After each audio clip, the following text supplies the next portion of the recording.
"Behold, your Lord said to the angels, I am going to place a vicegerent on earth." The Arabic word is Khalifa. It means a representative or an emissary of mine. "And they said," the angels said, "Will you place therein one who will spread corruption and shed blood, while we celebrate your praises and glorify your holiness?" And God said, He said, "Truly I know what you do not know." See, that's the verse that hooked me. That's the verse that caught my attention. That's the one that kept on making me read the story again and again and again. Because listen to the way it begins. "Behold, your Lord said to the angels, I am going to place a representative of mine on earth, a vicegerent of mine, an emissary, one who acts on my behalf." I thought, that's not the way it goes. You're not supposed to be placing man on earth in some positive role. You place man on earth as a punishment for his sin. Clearly, I knew the author didn't quite get the point. But still, it was an amazing line. But then I come to the next line, and it says, "And the angels say, will you place therein one who will spread corruption and shed blood, while we celebrate your praises and glorify you?" I looked at it again. I couldn't believe the question. I looked at that and I said, exactly. That would be my question. Why would you create this being, supposedly for some positive role, when he's capable of doing tremendous wrongdoing? When he could spread corruption and shed much blood? Why would you create this violent and pernicious creature when you could create angels? As the angels clearly say, Well, we, the angels, celebrate your praises and glorify you. They're asking one of the most fundamental questions in the entire history of religion. Why create you, man, this utterly fallible creature, this creature who could rebel against God's will, who could do such tremendous wrongdoing, who could wreak havoc like no other creature on earth, when you can make them angels? That whole question, everything that I ever thought, everything that I ever experienced, everything that I ever knew was in that question. It was as if the author took my life and wanted to pick out exactly the right question to humiliate me, to provoke me, to anger me. Why create man, this most destructive and violent creature, when you could make them angels? And then look at the answer. And he said, God said, "Truly I know what you do not know." You know, in modern parlance, we would say, "I know exactly what I'm doing." I read that and said, what? You know what you do not know? You know exactly what you're doing? Well, please inform me. Tell me what you're doing. You can't just get off that easy. You can't just tell me you know exactly what you're doing. Not after what I've been through. Not after you made me this way. And then I realized, of course, I was arguing with a God I didn't even believe in. And that would happen several times as I read through the Quran. And sometimes I would just get into so agitated by what I read, I'd start arguing with this voice that I'm reading before me, that's calling to me. So we turn to the next verse. It turns out that the Quran just doesn't dismiss the question. It starts to answer it a little bit. And in the next verse it says, "And he taught Adam," God taught Adam, "the names of all things. And then he placed them before the angels and said, tell me their names if you are right." So this verse is clearly referring to the previous one. But notice what it says. "And he taught Adam the names of all things." So here we see Adam is not only just a creature who knows how to name things, who's acquiring the gift of language, but he's also a learning creature. God is teaching him.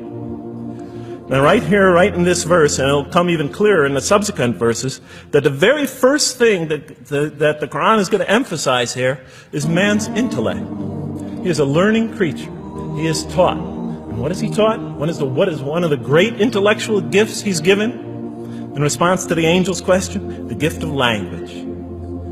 Because through language, mankind can not only learn, but he could learn things not only through his own experience, but he could learn things that other people have experienced of times and places that are hundreds, thousands of years and miles separated from him. And so that all our knowledge becomes cumulative. Every generation learning from the generation before it. I'm learning today from authors I read from other sides of the world that may have existed 2,000 years ago. And so we all contribute to our collective learning and knowledge. And so what I'll see later in the Quran, And the Quran will emphasize this again and again and again. Like in one verse it says, read in the name of your Lord who created a man out of a tiny creature that clings. Read, it commands the reader. For your Lord is most bountiful. Why is he most bountiful? What great gift did he give you? For he taught man the use of the pen, and through it taught him what he otherwise could not know. And he taught Adam the names of all things. And then he placed them before the angels and said, tell me their names if you are right. Okay, you have this objection you have this natural question about this creation of mankind. Here, this mankind is this human being, this human creature is a learning creature. He has many intellectual gifts. Here, I'm going to place these things before you. Tell me their names if you are right about man. And what did the angel say? Glory to you. We have no knowledge except what you have taught us. In truth, it is you who are knowing, the wise. They say this task, this intellectual test that's put before them is beyond their grasp. And so in the next verse we read, and he said, oh Adam, tell them their names. And when he had told them their names, notice how it's just like it's nothing for him. For mankind, he has this phenomenal ability. And that's clearly the point of these verses. Even though I felt that the author didn't quite, it was as if I realized that he didn't misunderstand the story. He was taking one of the great stories in the history of humankind, one of the fundamental greatest stories in the history of mankind, and molding it and using it as a vehicle for an entirely original message. And God said, did I not tell you that I know what is unseen in the heavens and the earth? And I know what you reveal and what you conceal? In other words, didn't I tell you I know exactly what I'm doing? I looked at that. What question what did they reveal and what did they conceal? Why are you all looking at me like that? You're starting to scare me. You're all looking very serious. Am I losing you? Wow. Okay. So, they revealed the sinister and evil propensities of man. But what did their question conceal? And all you have to do is think about it for a minute. Human beings, yes, they could do evil. Yes, they could do wrong. Yes, they could create misery. But they could also do exactly the opposite. They could choose to do evil. They could choose to do tremendous good. They could choose to do tremendous violence. They could choose to show tremendous compassion. They could choose to live by falsehood. They could choose to live by the greatest truths. So we go on to the next verse. And behold, we said to the angels, bow down to Adam, and they bowed down. But not so Iblis. Iblis is like the father of Satan. He refused and was arrogant. He was of those who reject faith. An interesting statement. And notice why Iblis does not bow down. He refuses because he was arrogant. You know, we often hear what's the root of all evil? In the West, it's always money, greed, etc.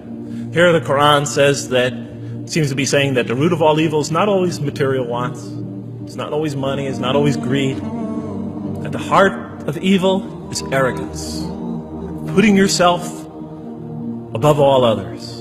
Of assigning to yourself special priority and neglecting the rights of others.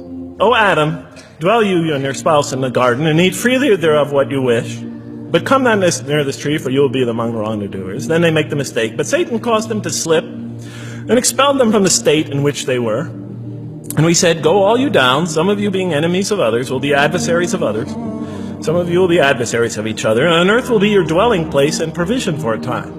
Let's go back from where we started. First, mankind is being taught. We see he's an intellectual being. Then we show he's a moral being. Moral being means he's a being that's going to have to make choices. And then God gives him this choice. It's not a huge deal. It's not the gravest sin in the history of humanity by any means. It's minor by any standards.